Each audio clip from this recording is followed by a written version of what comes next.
Hello my dear students, હું છું તમારી દોસ્ત રિદ્ધિ અને માસ્ટર એજ્યુકેટના ઓનલાઈન પ્લેટફોર્મ પર આપ સર્વેનું સ્વાગત કરું છું. ફ્રેન્ડ્સ, ગણિત છે એક ખૂબ જ રસપ્રદ સબ્જેક્ટ છે, હે ને? એમાં પણ જો આપણે વાત કરીએ ધોરણ 7નું ગણિત, તો એમાં તમારે જે બધા ટોપિક્સ શીખવાના છે ને બધા ખૂબ જ સરસ મજાના છે, બરાબર? અને એ તમે ડે ટુ ડે લાઈફમાં પણ યુઝ કરતા હશો, બરાબર? પણ એ તમને આઈડિયા નહીં હોય કે તમે ગણિતનો ક્યાં યુઝ કરો છો. તો આપણે ધોરણ 7માં એવા જ બધા ચેપ્ટર શીખવાના છે કે જેનો તમે રોજિંદા જીવનમાં ઉપયોગ કરતા હોય. જેમ કે આપણે વાત કરીએ ચેપ્ટર નંબર 1 અને ચેપ્ટર નંબર 2, તો પૂર્ણાંક અને અપૂર્ણાંક સંખ્યાઓ છે. તો અપૂર્ણાંક સંખ્યાનો તમે ઘણી બધી વાર ઉપયોગ કરેલો હશે, બરાબર? જેમ કે હું એક એક્ઝામ્પલ દ્વારા તમને સમજાવું તો તમારી પાસે 3 ચોકલેટ છે, ઓકે? અને એને તમારે 2 વ્યક્તિ વચ્ચે સરખા ભાગે વેચવાની છે. 3 ચોકલેટ છે અને 2 વ્યક્તિ વચ્ચે વેચવાની છે અને બંનેને સરખો ભાગ મળવો જોઈએ. તો હવે તમે શું કરશો? બંનેને એક એક ચોકલેટ આપી દેશો. એક ચોકલેટ વધે છે તો એનું શું કરવાનું? એક સરખા 2 ટુકડા કરશો, બરાબર? એટલે કે ચોકલેટને તમે અડધી કરી. તો હવે અડધી કરેલી જે ચોકલેટ છે એને આપણે કેવી રીતે દર્શાવી? એને કઈ સંખ્યાથી દર્શાવી શકાય? જો આપણે ચોકલેટને અડધી કરીએ છીએ, બરાબર? તો આ અડધી કરેલી ચોકલેટ છે તો એને આપણે અડધી સંખ્યા વડે દર્શાવશું, એટલે કે અધૂરી સંખ્યા વડે, બરાબર? તો આવી અધૂરી સંખ્યા છે એની ચર્ચા આપણે શેમાં કરવાની? અપૂર્ણાંક સંખ્યામાં. અપૂર્ણાંક સંખ્યા એટલે કે અધૂરી સંખ્યાઓ, ઓકે? અડધી ચોકલેટ કરી છે તો એને આપણે દર્શાવવું હોય તો કેવી રીતે દર્શાવી શકાય? તો કે ભાઈ 1/2 એટલે અડધા, ઓકે? તો આવી બધી જે અપૂર્ણાંક સંખ્યા છે, અધૂરી જે સંખ્યાઓ છે, એના આપણે સરવાળા, બાદબાકી, ગુણાકાર અને ભાગાકાર કરતા શીખવાના છે, ઓકે? એ જ રીતે પૂર્ણાંક સંખ્યાઓની ચર્ચા તમે ધોરણ 6માં થોડીક બેઝિક વસ્તુ છે તમે શીખી ગયા છો, ઓકે? તો એના આપણે ગુણાકાર કરતા, ભાગાકાર કરતા શીખવાના છે અને અમુક એના ગુણધર્મો છે, એના માટેના અમુક નિયમો છે એ આપણે શીખશું, ઓકે? અને એ જ રીતનું ત્રીજું ચેપ્ટર છે માહિતીનું નિયમન, જે ખૂબ જ ઇઝી છે, સાવ સહેલું ચેપ્ટર છે અને ભણવાની પણ બહુ મજા આવે એવું છે. માહિતીનું નિયમન કરવું. હવે આ ચેપ્ટર શીખવાની આપણે જરૂર શું પડે? કોઈ પણ માહિતી છે આપણી પાસે, કોઈ પણ આપણી પાસે ડેટા છે, એને વ્યવસ્થિત રીતે ગોઠવવાની શું જરૂર પડે? ફોર એક્ઝામ્પલ, તમને સફરજન ખાવાની ઈચ્છા થઈ છે, બરાબર? તો આપણે સફરજન લેવા માટે ફ્રૂટ માર્કેટમાં જઈએ. ફ્રૂટ માર્કેટમાં વેપારીએ બધા જ ફ્રૂટ છે એને એક હારે રાખેલા છે. એક બહુ મોટો બધો ઢગલો કરેલો છે, એની અંદર સફરજન, સંતરા, મોસંબી, દ્રાક્ષ, કેળા, આ બધા ફ્રૂટ છે એને એક હારે રાખેલા છે. બહુ મોટો બધો ઢગલો કરેલો છે અને બધા ફ્રૂટ મિક્સ છે. તો હવે એમાંથી આપણે સફરજન છે એને આપણે અલગ કરવા હોય તો મુશ્કેલ થઈ જાય ને. એમાંથી આપણે 1 કિલો સફરજન લેવા છે તો કેટલું આપણે મથામણ કરવી પડે. એમાંથી આપણે માંડ કરીને વીણી અલગ તારવી અને આપણે 1 કિલો સફરજન મેળવી શકીએ. એ જ રીતે ગણિતની અંદર જે કંઈ પણ આપણી પાસે માહિતી હોય, જે કંઈ પણ આપણી પાસે ડેટા હોય, એ બધું આપણે મિક્સ કરીને આપી દીધો હોય, બરાબર? તો આપણે જે જોઈએ છે એ ડેટા આપણે મેળવવો મુશ્કેલ થઈ જાય, બરાબર? તો એટલા માટે જે માહિતી તમને આપેલી છે વ્યવસ્થિત રીતે ગોઠવેલી હોય એ ખૂબ જરૂરી છે, હે ને? જો વેપારીએ સફરજન માટે અલગ બાસ્કેટ રાખી હોય, દ્રાક્ષ માટે અલગ બાસ્કેટ રાખી હોય, સંતરા અને મોસંબીની પણ અલગ અલગ બાસ્કેટ રાખી હોય તો આપણે ફટાફટ આપણે સફરજન છે ખરીદી શકીએ, હે ને? તો માહિતીમાં પણ આ જ રીતનું છે. તો આની વ્યવસ્થિત રીતે બધી ડિટેલ્સમાં ચર્ચા છે ને આપણે ચેપ્ટર નંબર 3માં કરશું, ઓકે? ત્યારબાદ ચેપ્ટર નંબર 4 ભૂમિતિનું છે, બરાબર? 4, 5 છે ચેપ્ટર, સોરી 5મું, 6ઠું ને 7મું ચેપ્ટર એ ભૂમિતિના ચેપ્ટર છે. તો ભૂમિતિનો ઉપયોગ તો તમે ઘણી બધી જગ્યાએ થયેલો જોયો હશે. તમે આજુબાજુમાં નજર કરો તો નવી ઇમારતો બનતી હોય, કેવા સરસ સરસ મજાની બધી અલગ અલગ બિલ્ડિંગ્સ બનતી હોય છે, બરાબર? તો એની તમે ડિઝાઇન જુઓ, એનું તમે સ્ટ્રક્ચર જુઓ તો એ બધું ભૂમિતિના આધારે છે. એ સિવાય ભવ્ય અને કલાત્મક સ્મારકો છે, મંદિરો છે, એ બધું કોને આધારે છે? ભૂમિતિને આધારે. એની અંદર જે ડિઝાઇન થાય છે, એમાં જે વિવિધ પ્રકારના આકારો તમે જુઓ છો એ કોને આધારે છે? ભૂમિતિના આધારે, ઓકે? અને ખાસ કરીને ભૂમિતિમાં આપણે પર્ટિક્યુલર ત્રિકોણાકારનો અભ્યાસ કરવાનો છે. તો ત્રિકોણાકારની ખાસિયત શું છે ખબર? એને તમે કોઈ પણ ખૂણેથી એને દબાવો ને તો એ વળતો નથી, એટલો એ મજબૂત છે. તો આ ત્રિકોણાકારના વિવિધ પ્રકારના ગુણધર્મો છે આપણે જોવાના છે, એની એકરૂપતા માટેની અમુક શરતો છે એ જોવાની છે, બરાબર? તમને એમ થાય કે ભાઈ આ ત્રિકોણાકારનો આપણે અભ્યાસ શું કામ એમ કરીએ? તો ત્રિકોણાકારનો અભ્યાસ તમે આજુબાજુમાં તમે ક્યાંક ને ક્યાંક એનો યુઝ થયેલો જોયો હશે. જેમ કે વીજળીના જે મોટા મોટા ટાવર હોય એની અંદર ત્રિકોણાકારનો ઉપયોગ થાય છે. શું કામ એમ? કેમ કે એ ટાવર છે મજબૂત હોવા ખાસ જરૂરી છે. ઓકે, તો ત્રિકોણાકાર છે એ એવો છે કે એને તમે કોઈ પણ ખૂણેથી દબાવો છતાં એ તૂટતો નથી, વળતો નથી. તો વીજળીના ટાવર છે એ તો આપણે મજબૂત જોઈએ ને, બરાબર. તો એ ટાવરની અંદર આ ત્રિકોણાકારનો ઉપયોગ થાય છે. ત્યારબાદ તમે બ્રિજ જોયા હશે, મોટા મોટા બ્રિજ હોય એની અંદર અલગ અલગ પ્રકારની ડિઝાઇન કરી હોય ને ડિઝાઇનની અંદર ત્રિકોણાકારનો ઉપયોગ થયો હોય, બરાબર. તો આવી રીતે આ રીતના આપણે રોજિંદા જીવનમાં ક્યાંક ને ક્યાંક ગણિતનો ઉપયોગ થયેલો જોયો જ હશે. તો આવા ખૂબ જ સરસ મજાના ટોપિક્સ છે આપણે ધોરણ 7ના ગણિતમાં જોવાના છે. ઓકે, તો આ રીતે રમતા રમતા ગણિત શીખવા માટે પ્લીઝ આ યુટ્યુબની ચેનલ છે એને લાઈક કરી લેજો, સબસ્ક્રાઈબ કરજો અને તમારા ફ્રેન્ડને શેર કરજો. ઓકે, માસ્ટર એજ્યુકેરની જે ઓનલાઈન એપ્લિકેશન છે એ ડાઉનલોડ કરી લેજો. ઓકે, હવે વધારે સમય ન લેતા આપણે ચેપ્ટર નંબર 1 છે એ સ્ટાર્ટ કરીએ. ચેપ્ટર 1 પૂર્ણાંક સંખ્યાઓ. પૂર્ણાંક સંખ્યા એટલે કે પૂરી સંખ્યાઓ, બરાબર. હવે આ આગળના ધોરણમાં તમે પૂર્ણ સંખ્યાઓ વિશે, પ્રાકૃતિક સંખ્યાઓ વિશે શીખી ગયા છો. તો આપણે થોડીક સંખ્યાઓની માહિતી મેળવી લઈએ, બરાબર. સંખ્યાઓથી આપણે પરિચિત થઈ જઈએ. જેમ કે પ્રાકૃતિક સંખ્યા તો તમે ધોરણ 6માં શીખી ગયા. પ્રાકૃતિક સંખ્યા કોને કહેવાય? તો અહીં તમે જોઈ શકો કે મેં તમને 3 અલગ અલગ બોક્સ આપેલા છે. એમાં પહેલું બોક્સ છે ને એમાં જુઓ કયા કયા નંબર છે, 1 2 3 4 5 6 આવા બધા નંબર છે. તો પ્રાકૃતિક સંખ્યા એટલે કે નેચરલ નંબર્સ છે એમાં કઈ કઈ સંખ્યાનો સમાવેશ થાય છે? તો કે ભાઈ જે આપણે ગણતરીમાં રોજિંદા જીવનમાં જે ગણતરીમાં ઉપયોગમાં લઈએ છીએ એ સંખ્યાઓ 1 2 3 આ રીતે આપણે 99 છે, પછી 500 છે, બરાબર, પછી 9999 આવી બધી અલગ અલગ સંખ્યાઓ આપણે ઉપયોગમાં લેતા હોઈએ ગણતરીમાં. ઓકે, તો આ બધી જે સંખ્યા છે એને કેવી સંખ્યા કહેવાય? પ્રાકૃતિક સંખ્યાઓ.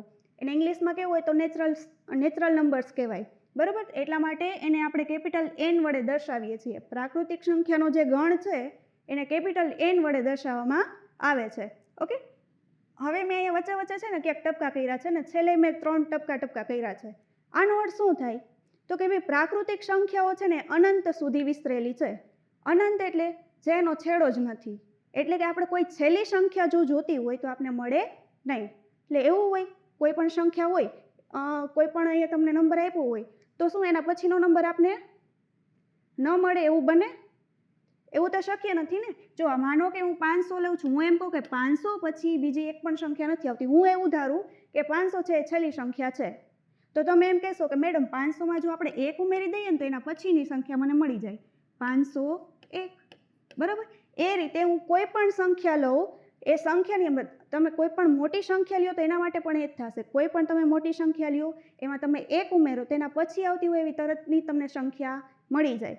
એટલે આનો ક્યાંય અંત છે નહીં. એટલા માટે પ્રાકૃતિક સંખ્યાઓ અનંત સુધી વિસ્તરેલી છે. ઓકે, હવે એ જ રીતે આપણે વાત કરીએ પૂર્ણ સંખ્યાઓ. તો આ પૂર્ણ સંખ્યા છે પ્રાકૃતિક સંખ્યા કરતાં કઈ રીતે અલગ પડે છે? તો પૂર્ણ સંખ્યાનો જે ગણ છે ને એમાં બધી જ પ્રાકૃતિક સંખ્યાઓ તો આવેલી જ છે. મતલબ કે નંબર છે 1 2 3 આ રીતના બધા નંબર્સ. અહીંયા હું લખું 1 લાખ, તો આનો સમાવેશ પણ પૂર્ણ સંખ્યાની અંદર થાય છે. પ્રાકૃતિક સંખ્યાની અંદર પણ એનો સમાવેશ થાય છે. તો પૂર્ણ સંખ્યાની અંદર વધારાનો કયો નંબર આવે છે? તો કે ભાઈ 0. 0 નંબર છે એનો પ્રાકૃતિક સંખ્યાની અંદર સમાવેશ નથી થતો, બરાબર. એક 0 વધારાનો નંબર આવે છે પૂર્ણ સંખ્યાની અંદર. ઓકે, હવે આ 0 નંબરની જરૂર ક્યારે પડે? જો હું તમને એમ કહું કે 3માંથી 3 બાદ કરો તો કયો નંબર મળે? પ્રાકૃતિક સંખ્યાની અંદર તો આપણે કોઈ એવો નંબર મળતો જ નથી કે જેમાં આપણે બાદબાકી કરીએ તો આન્સર આપણે 0 મળે, બરાબર. તો આપણે ઘણીવાર બાદબાકી કરતા હોય ત્યારે જવાબ આપણે 0 મળે છે. તો એનો સમાવેશ શેમાં થાય છે? પૂર્ણ સંખ્યાઓની અંદર, બરાબર. એટલે પ્રાકૃતિક સંખ્યા છે એમાં આપણે 0 ઉમેરી દઈએ તો એ કઈ સંખ્યાઓ થઈ જશે? પૂર્ણ સંખ્યાઓ. ઓકે, ઇંગ્લિશમાં કેવું હોય તેને હોલ નંબર્સ કહેવાય. એટલા માટે એને કેપિટલ લેટર W વડે દર્શાવવામાં આવે છે. ઓકે, ત્યારબાદ વાત કરીએ પૂર્ણાંક સંખ્યાઓ. જે આપણું ચેપ્ટરનું ટાઇટલ છે પૂર્ણાંક સંખ્યાઓ. ઓકે, તો આ પૂર્ણાંક સંખ્યાઓમાં વળી નવું શું છે? આપણે એવું જોયું કે ભાઈ 0 થી લઈને બધા જ ધન સંખ્યાઓ છે બધી જ આમાં પૂર્ણ સંખ્યાઓની અંદર આવી ગઈ છે. તો હવે એવી કઈ સંખ્યા હશે કે જેનો પૂર્ણાંક સંખ્યામાં સમાવેશ થશે? તો પૂર્ણાંક સંખ્યાઓની અંદર બધી પૂર્ણ સંખ્યા આવશે, જેમ કે 1 2 3 4 આવી રીતે અનંત સુધી આપણે જઈ શકીએ છીએ, બરાબર. હવે એમાં વધારાની કઈ સંખ્યા આવશે? તો કે ભાઈ માઇનસ વાળી. -1 -2 -3 આ રીતની માઇનસ જે ઋણ સંખ્યા છે ને એ પણ અનંત સુધી જશે, કેમ કે જેટલી પણ ધન સંખ્યા છે એની આગળ જો આપણે માઇનસની નિશાની લગાડી દઈએ તો એ બધી સંખ્યા કેવી થઈ જશે? ઋણ સંખ્યા. બરાબર? ઋણ સંખ્યા જે ધન સંખ્યા છે ને એવી જ બધી ઋણ સંખ્યા છે, આગળ ખાલી તમે માઇનસની નિશાની લગાડી દો એટલે એ બધી કેવી થઈ જાય? ઋણ સંખ્યા. તો પૂર્ણ સંખ્યાની અંદર કઈ કઈ સંખ્યા આવે છે? તો કે ભાઈ 0 વત્તા બધી પ્રાકૃતિક સંખ્યાઓ. ત્યારબાદ પૂર્ણાંક સંખ્યાની વાત કરીએ તો એમાં કઈ કઈ સંખ્યા આવે છે? તો કે ભાઈ 0, બધી ધન સંખ્યા અને ઋણ સંખ્યા. હવે પ્રશ્ન એ થાય કે આ ઋણ સંખ્યાઓ કેટલી હશે? તો કે ભાઈ એ પણ અનંત સુધી જાય છે, કેમ કે છેલ્લો નંબર કયો હશે ખબર નથી. ધન પૂર્ણાંકો અનંત સુધી જાય છે, એ જ રીતે ઋણ પૂર્ણાંકો પણ અનંત સુધી જશે, કેમ કે લાસ્ટમાં કયો નંબર આવશે આપને ખબર નથી. ઓકે, અને ખાસ જેટલા પણ ઋણ પૂર્ણાંકો છે એ હંમેશા ધન પૂર્ણાંક કરતાં નાના થશે. બરાબર? ઋણ પૂર્ણાંકની જે આગળ તમે માઇનસની નિશાની લખો છો એમાં તમે કોઈ પણ ઋણ પૂર્ણાંક લઈ લો. માનો કે હું વાત કરું -99ની, તો -99 છે એ ધન સંખ્યા 2 છે એના કરતાં પણ નાના થશે. ઓકે, એનું કારણ શું છે? કેમ કે એની આગળ ઋણની એટલે કે માઇનસની નિશાની આવેલી છે. ખરેખર આપણે સરખામણી કરીએ 99 અને 2ની તો 99 મોટા થાય, પણ જો એની આગળ માઇનસની નિશાની આવી જાય ને તો એ સંખ્યા નાની થઈ જશે. એક વાત આપણે હંમેશા યાદ રાખશું કે ભાઈ માઇનસવાળી જે કંઈ પણ સંખ્યા આપેલી હશે એ હંમેશા ધન પૂર્ણાંક સંખ્યા કરતાં નાની થશે, એ 0 કરતાં પણ નાની થાય. બરાબર? જેટલી પણ ઋણ પૂર્ણાંક સંખ્યા આપેલી છે એ 0 કરતાં પણ નાની થશે. ઓકે, હવે આપણે વાત કરીએ કે ભાઈ પ્રાકૃતિક સંખ્યાઓ જે છે એમાં સૌથી નાની પ્રાકૃતિક સંખ્યા જો મારે જોતી હોય તો એ કઈ થશે? પ્રાકૃતિક સંખ્યાની શરૂઆત ક્યાંથી થઈ છે? 1થી. તો સૌથી નાની સંખ્યા કઈ થઈ? 1. તો સૌથી નાની પ્રાકૃતિક સંખ્યા 1 થશે. હવે સૌથી મોટી મારે સંખ્યા જોતી હોય તો આપણે જોઈએ કે સંખ્યા અનંત સુધી જાય છે, એટલે સૌથી મોટી સંખ્યા આપને મળે નહીં. ઓકે, ત્યારબાદ પૂર્ણ સંખ્યાની વાત કરીએ તો પૂર્ણ સંખ્યામાં સૌથી નાની સંખ્યા કઈ થાય? 0. તમને MCQમાં અથવા તો ખાલી જગ્યામાં આવો પ્રશ્ન પૂછાઈ શકે કે ભાઈ સૌથી નાની પૂર્ણ સંખ્યા કઈ છે? 0, કેમ કે 1 કરતાં પણ નાના છે 0. ઓકે, હવે તમને એમ કીધું કે સૌથી મોટી પૂર્ણ સંખ્યા, તો સૌથી મોટી પૂર્ણ સંખ્યા ન મળે, કેમ કે એ સંખ્યા પણ અનંત સુધી જાય છે. ઓકે, ત્યારબાદ આપણે વાત કરીએ પૂર્ણાંક સંખ્યાઓ. તો પૂર્ણાંક સંખ્યામાં તમને જો સૌથી મોટી અને સૌથી નાની સંખ્યા કીધી હોય ને તો એ બેમાંથી એક પણ સંખ્યા ન મળે, કેમ કે બધા ઋણ પૂર્ણાંકો છે એ ધન કરતાં તો નાના થવાના.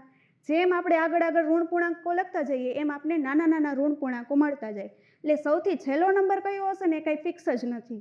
ઓકે, એટલે સૌથી નાની સંખ્યા પણ નહીં મળે અને સૌથી મોટી સંખ્યા પણ નહીં મળે, એટલે પૂર્ણાંક સંખ્યાની અંદર સૌથી નાની અને સૌથી મોટી સંખ્યા મળતી નથી. ઓકે, ચાલો હવે આપણે આગળ જોઈએ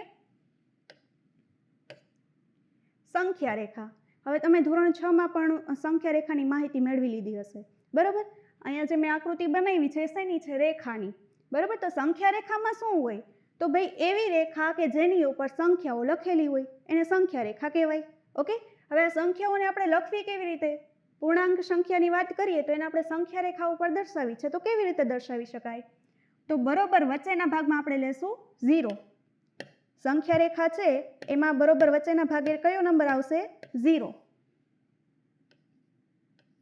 ત્યારબાદ આ સંખ્યા રેખામાં 0ની જમણી બાજુ, આ બાજુ છે એને આપણે નામ આપીએ જમણી બાજુ, અને આ સાઈડ છે એને આપણે કહીએ ડાબી બાજુ. તો આ સંખ્યા રેખામાં 0ની જમણી બાજુ બધા કેવા સંખ્યા આવશે? કેવા પૂર્ણાંકો આવશે? તો કે ભાઈ ધન પૂર્ણાંકો, એટલે કે 1, 2, 3, 4, 5 આવા બધા નંબર. બરાબર? આ રીતે આગળ લખી શકાય. અહીંયા એરો શું દર્શાવે છે? તો કે ભાઈ અનંત સુધી જાય છે. બરાબર? રેખામાં જે એરો હોય એ શું દર્શાવે? કે આગળ વધતી જાય છે. એ જ રીતે અહીંયા સંખ્યાઓ પણ આગળ વધતી જાય છે. ઓકે, હવે વાત કરીએ આપણે ઋણ પૂર્ણાંક સંખ્યાઓની, તો એને ક્યાં દર્શાવશું આપણે? 0ની ડાબી બાજુ. બરાબર? 0ની ડાબી બાજુ એટલે આપણે અહીંયાથી શરૂઆત કરવાની છે. -1, ત્યારબાદ -2, -3, -4 એ રીતે આગળ વધતી જશે. ઓકે, અહીંયા આ સાઈડ એરો બતાવે છે એટલે એ શું કહે છે કે ભાઈ આ સંખ્યાઓ આગળ અનંત સુધી જાય છે. બરાબર? કોઈએ સંખ્યા રેખામાં ઋણ પૂર્ણાંકો આ સાઈડથી લખવાની શરૂઆત કરવાની નથી, તો તમારી સંખ્યા રેખા ખોટી પડશે, કેમ કે આ એરો શું બતાવે છે? કે આ અનંત સુધી જાય છે. તો ત્યાંથી તમે શરૂઆત કરો તો એ સંખ્યા રેખા તમારી ખોટી થઈ. ખાસ સંખ્યા રેખામાં જ્યારે તમે સંખ્યા દર્શાવો ત્યારે ધ્યાન શું રાખવાનું છે કે બરોબર વચ્ચેના ભાગમાં આવશે શૂન્ય. શૂન્યની તરત જમણી બાજુ આપણે લખશું ધન સંખ્યા 1 અને શૂન્યની તરત ડાબી બાજુ આપણે લખશું ઋણ સંખ્યા -1. બરાબર, આ રીતે આપણે શરૂઆત કરવાની છે અને આગળ આગળ વધતું જવાનું છે. ઓકે, ચાલો હવે આ સંખ્યા રેખા ઉપર આપણે સરવાળાને બાદબાકી કરવા હોય તો કેવી રીતે કરીએ? તો એના માટે મેં તમને અહીંયા નોંધ લખીને આપી છે. જોઈએ નોંધ શું કહેવા માગે છે. ધન પૂર્ણાંકો હોય એનો આપણે જો સરવાળો કરવાનો થાય તો આપણે સંખ્યા રેખા ઉપર જમણી બાજુ ખસીએ છીએ.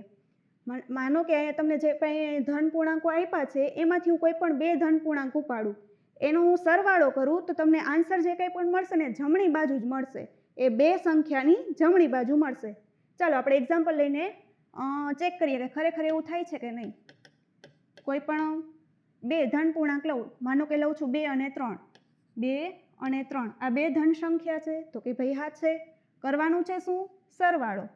તો કરીએ સરવાળો. 2 માં 3 ઉમેરીએ એટલે જવાબ શું આવે? 5.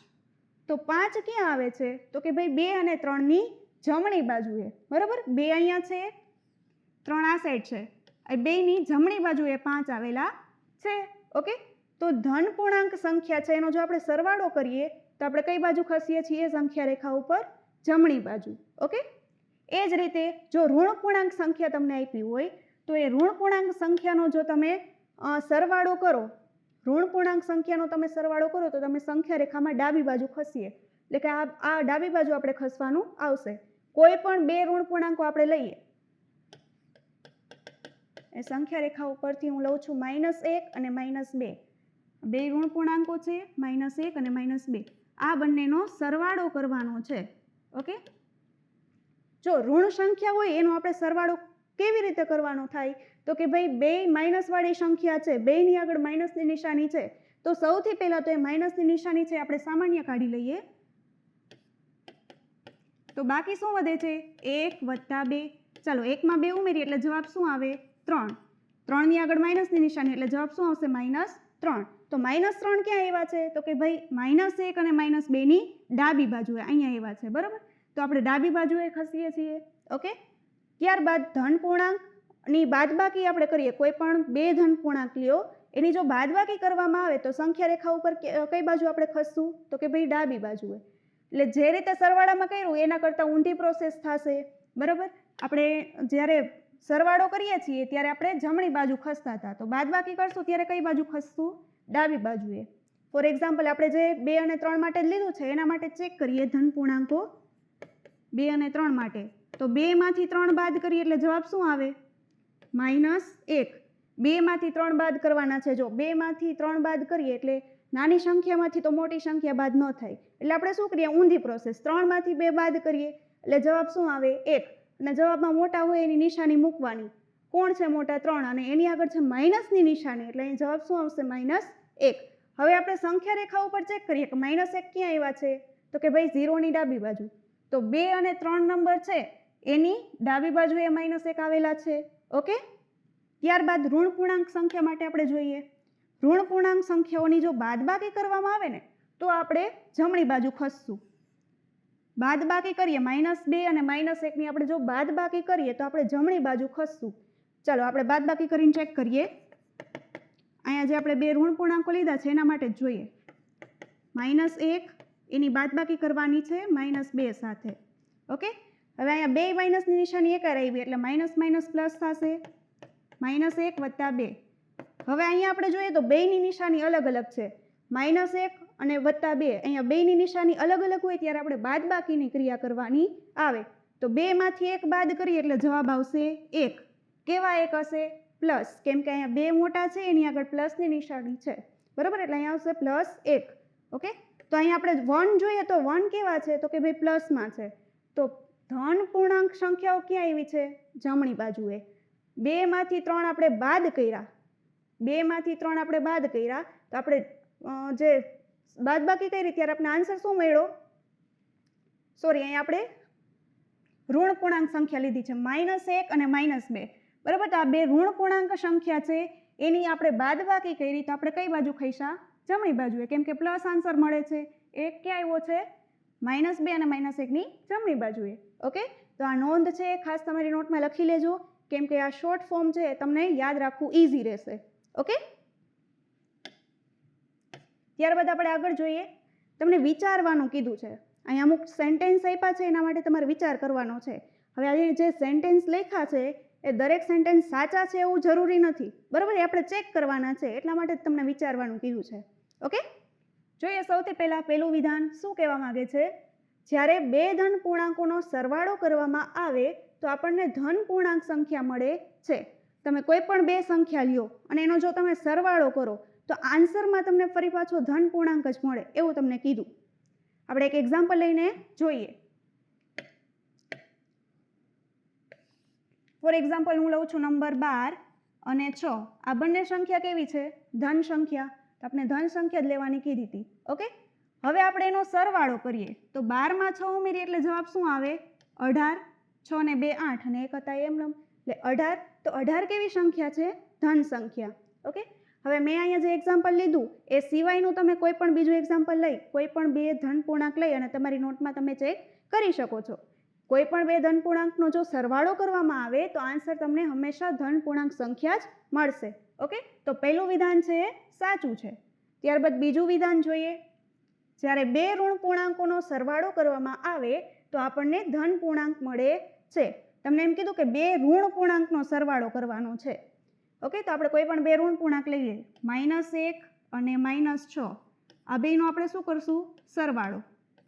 -1 અને -6નો સરવાળો કરીએ તો આપણે જવાબ શું મળે? જો બેયની આગળ માઇનસની નિશાની છે એટલે કે સરખી નિશાની છે એટલે આપણે એને બહાર કાઢીએ તો કૌંસમાં શું આવે છે? 1 + 6. 6 માં 1 ઉમેરીએ એટલે જવાબ આવે 7. કેવા 7 હશે? -7. તો બે ઋણ પૂર્ણાંકનો સરવાળો કર્યો તો અહીંયા મને જવાબ શું મળ્યો? ઋણ સંખ્યા. તો અહીંયા તો તમને એમ કીધું કે ધન પૂર્ણાંક મળે, તો એવું જરૂરી નથી કે તમને અહીંયા ધન સંખ્યા મળે, ઋણ સંખ્યા પણ મળી શકે. આપણે અહીંયા જે બે ઋણ સંખ્યાનું ઉદાહરણ લીધું તો એમાં આપણે સરવાળો કર્યો તો આપણે ફરી પાછો ઋણ પૂર્ણાંક મળ્યો, બરાબર? તો જે બીજું વિધાન છે એ ખોટું છે. ઓકે, ત્રીજું વિધાન જોઈએ. જ્યારે એક ધન પૂર્ણાંક અને એક ઋણ પૂર્ણાંકનો સરવાળો કરવામાં આવે તો હંમેશા આપણને ઋણ પૂર્ણાંક સંખ્યા મળે છે. કઈ કઈ સંખ્યા લેવાની કીધી છે? તો કે ભાઈ એક ધન સંખ્યા લ્યો, એક ઋણ સંખ્યા લ્યો, બેયનો સરવાળો કરો. ચાલો આપણે કોઈ પણ એક ધન અને એક ઋણ સંખ્યા લઈએ. -5 અને 6 આ બે સંખ્યા લીધી તો એના માટે તમને એમ કીધું કે એનો જો સરવાળો કરીએ, અહીંયા આપણે ક્રિયા કઈ કરવાની છે? બેયની વચ્ચે સરવાળાની, બરાબર? તો આપણને હંમેશા ઋણ પૂર્ણાંક મળે એવું તમને વિધાનમાં કીધું છે. હવે આપણે સરવાળો કરીને ચેક કરીએ કે આપણે ઋણ પૂર્ણાંક મળે છે કે નહીં. ઓકે, ચાલો -5 + 6. હવે સૌથી પહેલાં સરવાળો કરતાં પહેલાં બેયની આગળની નિશાની જોઈ લેવાની. જો બેયની નિશાની અલગ અલગ હોય ને તો આપણે ક્રિયા બાદબાકીની કરવાની આવે. તમને ભલે અહીંયા સરવાળો કીધું હોય પણ આપણે ક્રિયા કરશું બાદબાકીની. આનો અર્થ શું થાય કે ભાઈ -5 માં 6 ઉમેરવાના છે, બરાબર? તો -5 માં 6 ઉમેરીએ અથવા તો 5 માંથી 6 બાદ કરીએ તો બેયનો આન્સર સેમ જ આવે, કેમ કે અહીંયા 5ની આગળ ઋણ સંખ્યા, ઋણની નિશાની આપી છે, બરાબર? એટલા માટે આપણે બાદબાકીની ક્રિયા કરશું. 6 માંથી 5 જાય એટલે જવાબ શું આવે? 1. હવે જે જવાબ મળે છે એમાં આપણે મોટા પદની નિશાની મૂકવાની આવે. મોટા કોણ છે? 6. એની આગળ કઈ નિશાની છે? પ્લસની. તો અહીંયા શું આવશે? +1. +1 તો એ કેવી સંખ્યા થઈ? ધન સંખ્યા. તો અહીંયા તમને શું કીધું કે આપને હંમેશા ઋણ પૂર્ણાંક સંખ્યા મળે, તો અહીંયા તો આપણે ધન પૂર્ણાંક સંખ્યા મળી, બરાબર? એટલે એવું દર વખતે જરૂરી નથી કે આપને હંમેશા ઋણ પૂર્ણાંક સંખ્યા જ મળે, ક્યારેક ધન પણ મળી શકે. ઓકે, તો આ ત્રીજું જે વિધાન આપ્યું છે એ પણ ખોટું છે. જો સંખ્યા રેખાની મદદથી આપણે સમજવું હોય તો પણ આપણે સમજી શકાય. તમને અહીંયા એમ કીધું કે ભાઈ -5 માં 6 ઉમેરવાના છે.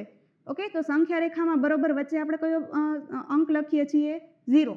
ત્યારબાદ જમણી બાજુ બધા ધન પૂર્ણાંકો એટલે કે 1 2 3 4 5 6 7 આ બધા આપણે આગળ આગળ તમે લખી શકો છો, બરાબર? ડાબી બાજુ આપણે બધા ઋણ પૂર્ણાંકો લખીએ. -1 -2 -3 -4 -5 -6 એ રીતે.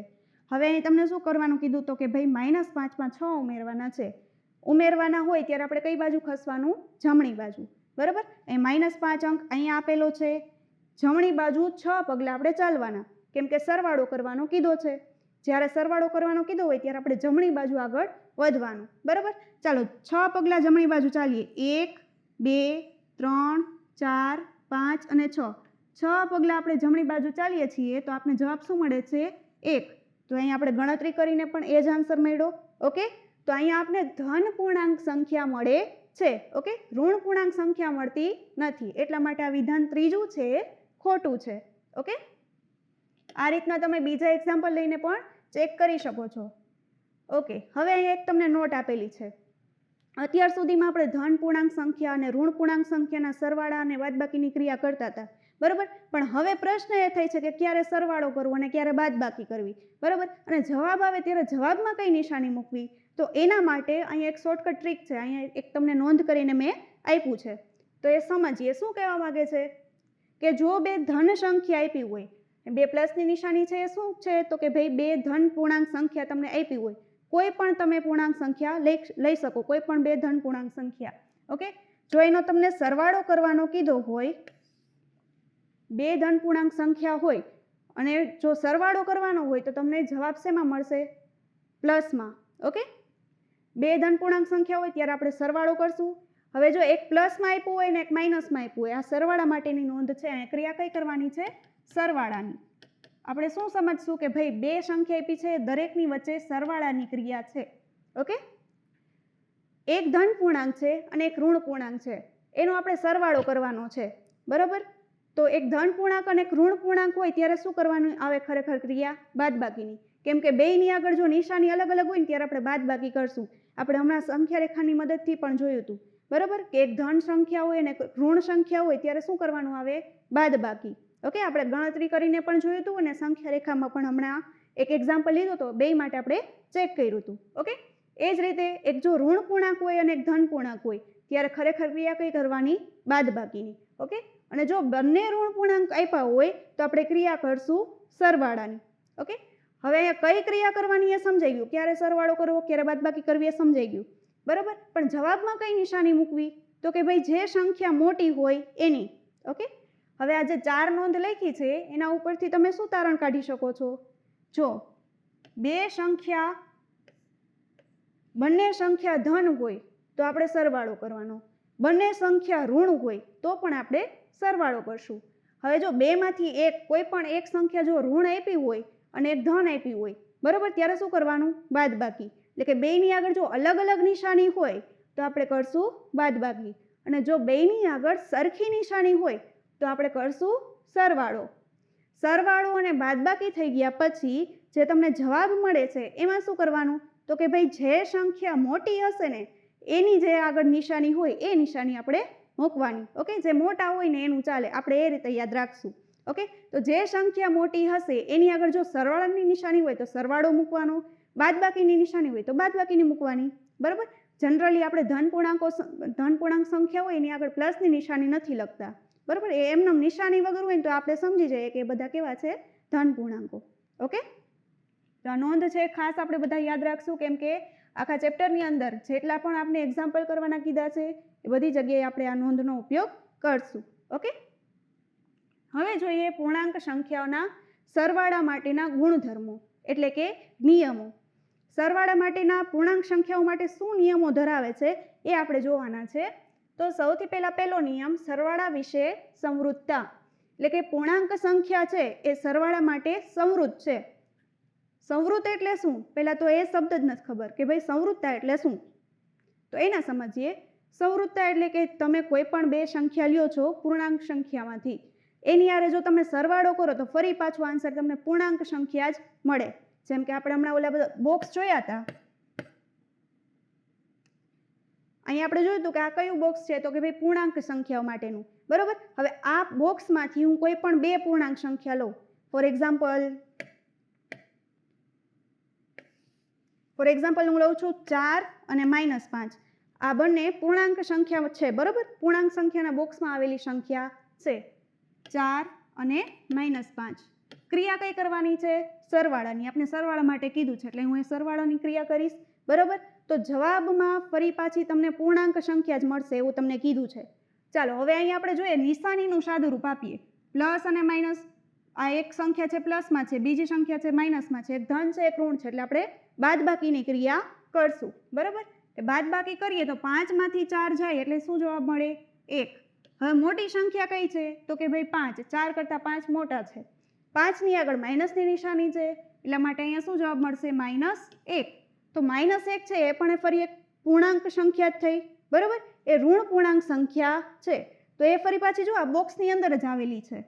બરાબર, બોક્સની અંદરથી આપણે કોઈ પણ બે સંખ્યા લીધી હતી, એનો સરવાળો કર્યો તો એનો જે જવાબ મળે છે ફરી પાછો આ બોક્સની અંદરનો જ એક નંબર છે. બરાબર, તો આ નિયમને કેવો કહેવાય? તો કે ભાઈ સંવૃત્તાનો નિયમ. મતલબ કે તમે જ્યાંથી સંખ્યા લ્યો છો ફરી પાછી તમને ત્યાં જ મળે છે, તો એને શું કહેવાય? સંવૃત્તા. બરાબર, નિયમ એ જ કહે છે કોઈ પણ બે પૂર્ણાંક સંખ્યા એ અને બી માટે a + b પૂર્ણાંક સંખ્યા જ મળે. અહીંયા એ અને બી શું છે? કોઈ પણ તમે તમારી રીતે કોઈ પણ, મેં અહીંયા જે એક્ઝામ્પલ લીધો એ સિવાયની તમે બીજી કોઈ પણ સંખ્યા લઈ શકો. બરાબર, કોઈ પણ પૂર્ણાંક સંખ્યા એ અને બી માટે જો તમે એનો સરવાળો કરો તો તમને જવાબ શું મળે? ફરી પાછી પૂર્ણાંક સંખ્યા. એ ધન પણ હોઈ શકે ને ઋણ પણ હોઈ શકે. બરાબર, તો એના ઉપરથી આપણે શું તારણ કાઢી શકીએ કે પૂર્ણાંક સંખ્યાઓ સરવાળા વિશે સંવૃત્તા ધરાવે છે.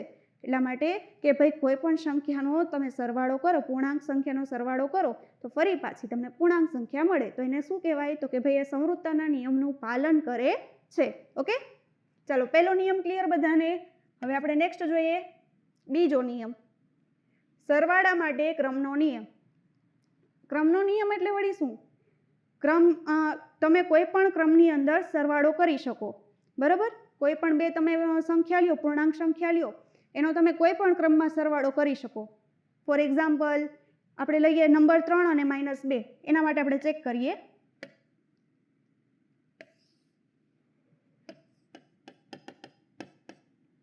3 અને -2. એક મેં ધન સંખ્યા લીધી છે, બીજી છે ઋણ સંખ્યા છે. બેયનો આપણે સરવાળો કરવાનો છે. બરાબર, હવે પ્લસ માઇનસ શું થશે? માઇનસ, એટલે કે આપણે બાદબાકી કરવાની આવશે. એક ધન સંખ્યા છે, એક ઋણ સંખ્યા છે, એટલા માટે બેયની અલગ અલગ નિશાની છે એટલે આપણે બાદબાકી કરશું. 3માંથી 2 બાદ થાય એટલે જવાબ આવે 1. કેવા 1 હશે? તો કે ભાઈ પ્લસ, કેમ કે 3 મોટા છે, એ ધન સંખ્યા છે, એટલા માટે 1 પણ કેવા આવશે? ધન.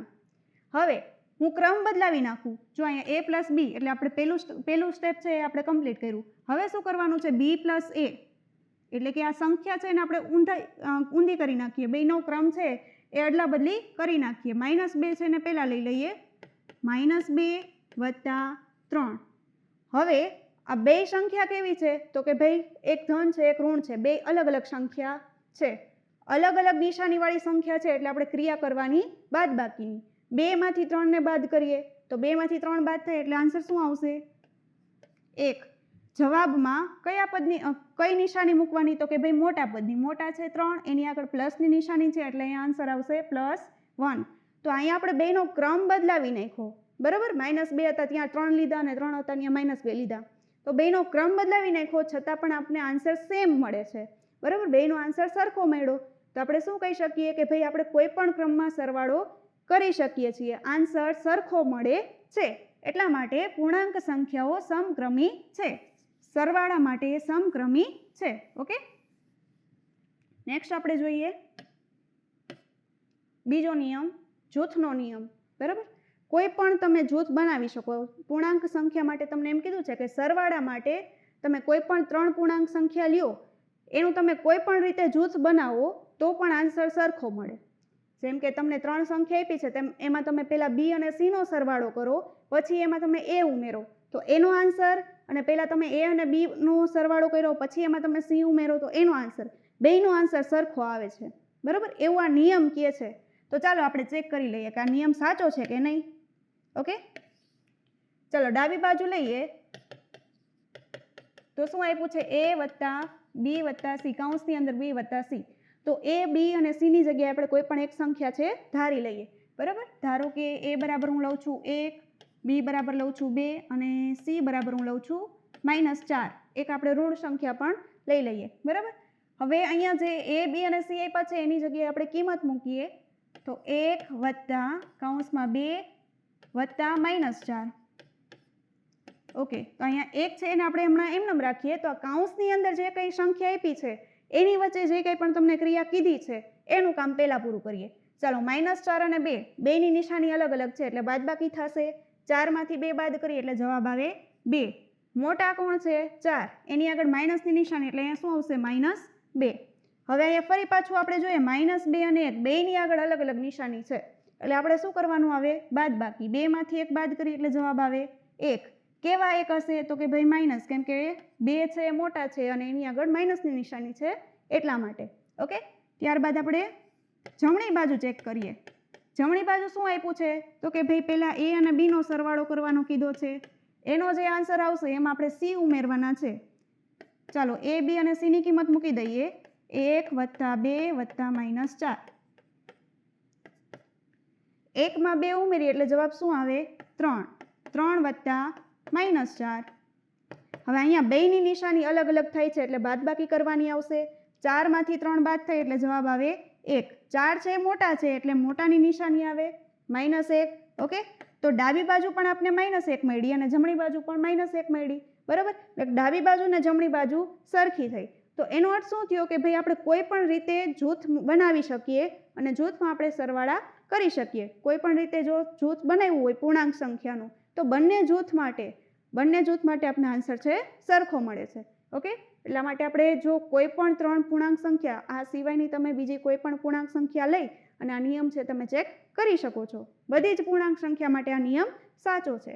ઓકે, ત્યારબાદ આપણે જોઈએ સરવાળા માટે તટસ્થતાનો નિયમ. હવે આ તટસ્થતા એટલે વળી શું? તટસ્થ એટલે કે જેની કિંમત બદલાય નહીં. જે કંઈ પણ કિંમત આપેલી હોય એની એ જ કિંમત રહે તો એને આપણે તટસ્થ કહીએ. બરાબર, કોઈ પણ પૂર્ણાંક સંખ્યા એ માટે તમને કીધું કે a + 0 = 0 + a. મતલબ કે સરવાળા માટેની તટસ્થ સંખ્યા કઈ છે 0. બરાબર, આપણે પૂર્ણ સંખ્યા માટે જોયું છે, પ્રાકૃતિક સંખ્યા માટે જોયું છે કે ભાઈ 7માં તમે 0 ઉમેરો તો તમને જવાબ છે ફરી પાછો 7 જ મળે. બરાબર, એ જ રીતે તમને એમ કીધું હોય કે ભાઈ 0માં તમને 7 ઉમેરવાના કીધા હોય તો પણ તમને જવાબ શું મળે છે 7.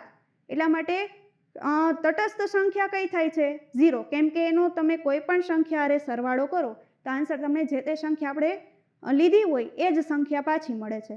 સેમ એ જ રીતે ઋણ પૂર્ણાંકો માટે પણ એવું થાય છે. જે રીતે ધન પૂર્ણાંકો માટે થાય છે એ જ રીતે. ફોર એક્ઝામ્પલ આપણે -3 કીધા હોય તો -3માં જો 0 ઉમેરવાના હોય તો જવાબ શું મળશે -3. ઓકે, એ જ રીતે તમને 0માં -3 ઉમેરવાના કીધા છે તો પણ જવાબ તમને મળશે -3. તો ઋણ પૂર્ણાંક સંખ્યા માટે પણ સાચું છે અને ધન પૂર્ણાંક સંખ્યા માટે તો આપણે બધાને ખબર કે ભાઈ 12માં આપણે 0 ઉમેરીએ તો જવાબ 12 જ મળે. ઓકે, અને 0માં આપણે 12 ઉમેરીએ તો પણ જવાબ આપણે 12 મળે છે. એટલે જે સંખ્યા આપણે લીધેલી હોય એ જ સંખ્યા આપણે પાછી મળે છે. બરાબર, તો એને કયો નિયમ કહેવાશે તટસ્થતાનો નિયમ. અને પૂર્ણાંક સંખ્યા માટે પણ તટસ્થ સંખ્યા કઈ થશે 0. સરવાળા માટે તટસ્થ સંખ્યા 0. ઓકે, ત્યારબાદ હવે આપણે જોશું પૂર્ણાંક સંખ્યાઓની બાદબાકી કેવી રીતે થાય એના માટેના અમુક નિયમો છે આપણે જોશું. જે રીતે આપણે સરવાળા માટે જોયા એ જ મુજબના નિયમ છે આપણે બાદબાકી માટે પણ જોઈએ. ઓકે, સૌથી પહેલો નિયમ બાદબાકી વિશે સંવૃત્તતા. એટલે કે બાદબાકી જ્યારે આપણે કોઈ પણ પૂર્ણાંક સંખ્યાની કરીએ ત્યારે શું આપણે ફરી પાછું પૂર્ણાંક સંખ્યા મળે છે કે નહીં, એનો જે જવાબ મળે છે ફરી પાછી પૂર્ણાંક સંખ્યા છે કે નહીં એ આપણે ચેક કરીએ. બરાબર, તમે કોઈ પણ પૂર્ણાંક સંખ્યા લઈને ચેક કરી શકો છો. કોઈ પણ બે પૂર્ણાંક સંખ્યા એ નિયમ શું કહે છે કે ભાઈ કોઈ પણ બે પૂર્ણાંક સંખ્યા a અને b માટે a - b પૂર્ણાંક સંખ્યા જ મળે. તમને એમ કીધું કે અહીંયા a - b, એમાંથી તમે b બાદ કરો તો તમને જવાબ પૂર્ણાંક સંખ્યા જ મળે. બરાબર, તો એના માટે આપણે નિયમ ચેક કરીએ કે ખરેખર આવું થાય કે નહીં. કોઈ પણ બે પૂર્ણાંક સંખ્યા લઈએ. ફોર એક્ઝામ્પલ લઉં છું એક -1 અને 2. આ બે પૂર્ણાંક સંખ્યા થઈ તો કે ભાઈ હા, એક ધન પૂર્ણાંક સંખ્યા છે, એક ઋણ પૂર્ણાંક સંખ્યા છે. ક્રિયા કઈ કરવાની છે બાદબાકીની. એટલે અહીંયા વચ્ચે કઈ નિશાની આવશે માઇનસની. ઓકે, હવે આ બે સંખ્યામાં જોઈએ તો આગળ કેવી નિશાની છે ઋણની. એટલે કે બેની નિશાની સરખી છે. સરખી નિશાની હોય ત્યારે કઈ ક્રિયા કરીએ છીએ આપણે સરવાળાની. બરાબર, એટલે 2માં 1 ઉમેરીએ એટલે જવાબ શું આવે 3. હવે આ 3 કેવા હશે માઇનસ, કેમ કે બે મોટા છે એની આગળ માઇનસની નિશાની એટલે અહીંયા આવશે -3. બરાબર, આન્સર શું મળશે આપણે -3. તો -3 છે એ પણ એક પાછી પૂર્ણાંક સંખ્યા જ થઈ. બરાબર, એ ઋણ પૂર્ણાંક સંખ્યા થઈ. ચાલો હવે આપણે કોઈ પણ બે ધન સંખ્યા લઈને ચેક કરીએ કે એના માટે પણ આવું થાય કે નહીં. 12 અને 6 બે ધન સંખ્યા લીધી. ઓકે, ક્રિયા કઈ કરવાની છે? બાદબાકીની. 12 માંથી 6 બાદ કરીએ એટલે જવાબ શું આવશે? 6. તો 6 છે એ કેવો પૂર્ણાંક છે? ધન પૂર્ણાંક. બરોબર, એટલે આપણે કોઈ પણ સંખ્યા લઈએ તો આપણે ફરી પાછો જવાબ શું મળે છે? પૂર્ણાંક સંખ્યા. એ ધન પણ હોઈ શકે ને ઋણ પણ હોઈ શકે, પણ આવે છે કેવી સંખ્યા? પૂર્ણાંક સંખ્યા. બરોબર, તો એના માટે આપણે શું કહી શકીએ કે ભાઈ કોઈ પણ બે પૂર્ણાંક સંખ્યા a અને b માટે a - b આપણને પૂર્ણાંક સંખ્યા જ મળશે. એ જરૂરી નથી કે તમને હંમેશા ધન પૂર્ણાંક જ મળે. બરોબર, હશે શું? પૂર્ણાંક સંખ્યા જ. ધન પણ હોઈ શકે, ઋણ પણ હોઈ શકે. ઓકે, તો એટલા માટે આપણે શું કહી શકીએ કે પૂર્ણાંક સંખ્યાઓ બાદબાકી વિશે સંવૃત્તા ધરાવે છે, સંવૃત્તાના નિયમનું પાલન કરે છે. ઓકે, જે રીતે સરવાળા માટે થતું હતું એ જ રીતે બાદબાકી માટે પણ સાચું છે. ઓકે, બીજો નિયમ જોઈએ બાદબાકી માટે. પૂર્ણાંક સંખ્યાઓ માટે બાદબાકી સમક્રમી નથી. સમક્રમી નથી એટલે કે તમે આ સરવાળા માટે જે રીતે કર્યું હતું કે a + b = b + a થાય, એવું આપણે સરવાળા માટે જોયું હતું કે એ સમક્રમી છે. પણ બાદબાકી માટે એવું થતું નથી. બરાબર, a - b અને b - a કરો તો બેયનો જવાબ સરખો આવતો નથી. અહીંયા a અને b ની જગ્યાએ તમે કોઈ પણ પૂર્ણાંક સંખ્યા લઈ શકો. બરાબર, a માંથી b બાદ કરો અને b માંથી a બાદ કરો તો બેયનો આન્સર સરખો આવશે નહીં. આપણે એક્ઝામ્પલ લઈને ચેક કરીએ. 5 માંથી હું 3 બાદ કરું છું. a બરાબર લઉં છું 5 અને b બરાબર લઉં છું 3. તો 5 માંથી 3 બાદ કરીએ એટલે જવાબ શું આવે? 2. મોટા 5 છે એની આગળ પ્લસની નિશાની છે એટલે 2 + 2 આવશે. ઓકે, હવે શું કીધું કે ભાઈ b માંથી a બાદ કરો. b આપણે લીધા છે 3 અને a લીધા છે 5. બેયની વચ્ચે બાદબાકીની ક્રિયા કરવાની છે. ઓકે, 3 માંથી 5 બાદ થાય નહીં એટલે આપણે શું કરીએ? 5 માંથી 3 બાદ કરીએ અને મોટા પદની નિશાની મૂકીએ. બરાબર, એટલે 5 માંથી 3 બાદ કરીએ એટલે આન્સર આવે 2. મોટા કોણ છે? 5. એની આગળ કઈ નિશાની છે? માઇનસની, એટલે અહીં જવાબ મળે છે -2. તો હવે આપણે બધાને ખબર, સંખ્યા રેખા ડ્રો કરી હતી ત્યારે આપણે બધાને ખબર છે કે ભાઈ -2 અને 2 છે એ સરખી સંખ્યા નથી. -2 છે એ ઋણ સંખ્યા છે, 2 છે એ ધન સંખ્યા છે અને -2 છે 0ની ડાબી બાજુ આવે છે, જ્યારે 2 છે એ 0ની જમણી બાજુ આવે છે. એટલે 2 અને -2 ની કિંમત સરખી છે નહીં, બે અલગ અલગ સંખ્યા છે. ઓકે, એટલા માટે a - b અને b - a છે એ સરખા થશે નહીં. આપણે ક્રમ બદલાવી નાખીએ તો આન્સર પણ બદલી જાય છે. એટલા માટે બાદબાકી છે સમક્રમી થતી નથી.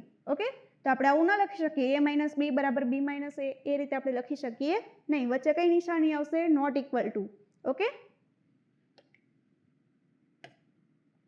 ત્યારબાદ બાદબાકી માટે આપણે ત્રીજો નિયમ જોઈએ, જૂથનો નિયમ. જૂથનો નિયમ શું કહે છે કે ભાઈ a, b અને c તમે કોઈ પણ 3 પૂર્ણાંક સંખ્યા લ્યો તો એના માટે બાદબાકી છે જૂથના નિયમનું પાલન કરતી નથી. એટલે કે a - b, પહેલાં તમે a અને b નું જૂથ બનાવો, પછી એમાંથી તમે c બાદ કરો તો એનો જે આન્સર છે એ જમણી બાજુ જે તમે જૂથ બનાવ્યું છે b અને c નું, તો એના જેવો આન્સર મળશે નહીં. જે રીતે આપણે જોયું હતું કે ભાઈ સરવાળા માટે જૂથના નિયમનું પાલન થાય છે. બરાબર, સરવાળા માટે પૂર્ણાંક સંખ્યાઓ સમક્રમી છે, તો બે નિયમ માટે સાચું હતું. તો બાદબાકી માટે શું થાય છે? તો એ સમક્રમી પણ નથી અને એ જૂથના નિયમનું પાલન પણ કરશે નહીં. આપણે ક્રમ બદલાવી નાખીએ છીએ તો એ બાદબાકીનો આન્સર પણ અલગ આવે છે. તો આ નિયમ માટે પણ આપણે ચેક કરીએ. તમે કોઈ પણ પૂર્ણાંક સંખ્યા લઈ શકો છો, 1, 2 અને 3. a, b અને c એની જગ્યાએ આપણે ધાર્યા છે 1, 2 અને 3 નંબર. ઓકે, હવે ડાબી બાજુ આપણે લઈએ. પહેલા કયું જૂથ બનાવવાનું છે? a અને b નું. ક્રિયા કઈ કરવાની છે? બાદબાકીની. ત્યારબાદ ત્રીજી સંખ્યા c. a અને b ના જૂથમાંથી એની બાદબાકી થઈ જાય એ પછી આપણે ત્રીજી જે સંખ્યા છે એને બાદ કરવાની આવશે. ઓકે, ચાલો a, b અને c ની કિંમત મૂકી દઈએ તો 1 - 2 - 3. ઓકે, બાદબાકી કરીએ તો 2 માંથી 1 બાદ થાય એટલે આન્સર આવે 1. કેવા 1 હશે? તો કે ભાઈ -3 છે, -3 તો જે હતા એ એમનામ. હવે બેની આગળની નિશાની સરખી છે એટલે નિશાની સરખી એટલે ક્રિયા થશે સરવાળાની. 3 ને 1 4, આગળ આવશે માઇનસ.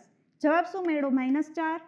જમણી બાજુ જોઈએ તો જમણી બાજુ શું આપી છે? a - b - c. Okay, a, b અને c ની કિંમત મૂકીએ 1, 2 અને 3. પહેલાં આપણે b અને c નું કામ પૂરું કરવાનું છે બાદબાકીનું, ત્યારબાદ આપણે એમાંથી 1 છે બાદ કરશું.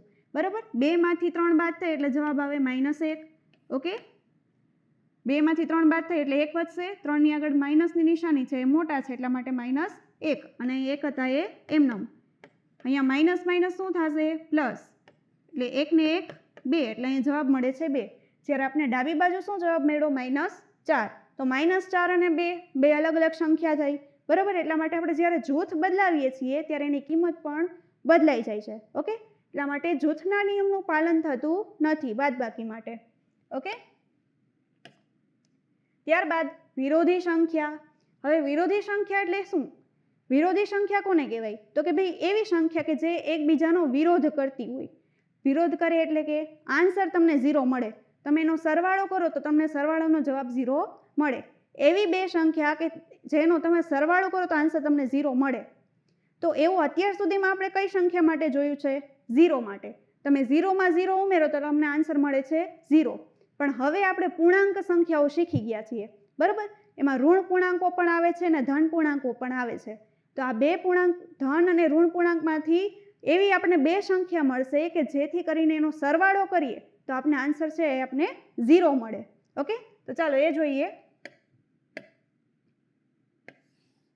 કોઈ પણ પૂર્ણાંક સંખ્યા એ માટે તમે કોઈ પણ પૂર્ણાંક સંખ્યા લઈ લો. માનો કે હું 9 છું, નંબર 9. તો એની વિરોધી સંખ્યા શું થશે? તો એ જે સંખ્યા છે એની આગળ માઇનસની નિશાની લાગી જશે. એટલે કે 9ની જો મારે વિરોધી સંખ્યા જોતી હોય તો 9ની આગળ હું માઇનસની નિશાની લગાડી દઉં તો એની વિરોધી સંખ્યા થઈ જશે, બરાબર. 9ની વિરોધી સંખ્યા કઈ થશે? -9. ઓકે, હવે જો માઇનસ તમને સંખ્યા આપી હોય એટલે કે જો ઋણ સંખ્યા આપી હોય તો એની વિરોધી સંખ્યા કઈ થશે? પ્લસ, ધન સંખ્યા, બરાબર. માનો કે -12 છે એ મેં સંખ્યા લીધી છે ઋણ સંખ્યા, તો એની વિરોધી સંખ્યા કઈ થશે? +12. હવે એના માટે જો તમને એક અહીંયા કન્ડિશન આપી છે કે વિરોધી સંખ્યા છે કે નહીં એ આપણે ચેક કરવું હોય તો કેમ કરવાનું? તો a વત્તા -a બરાબર -a વત્તા a બરાબર 0. એટલે કે ધન પૂર્ણાંક સંખ્યા અને ઋણ પૂર્ણાંક સંખ્યા એનો જો તમે સરવાળો કરો તો તમને આન્સર 0 મળવો જોઈએ.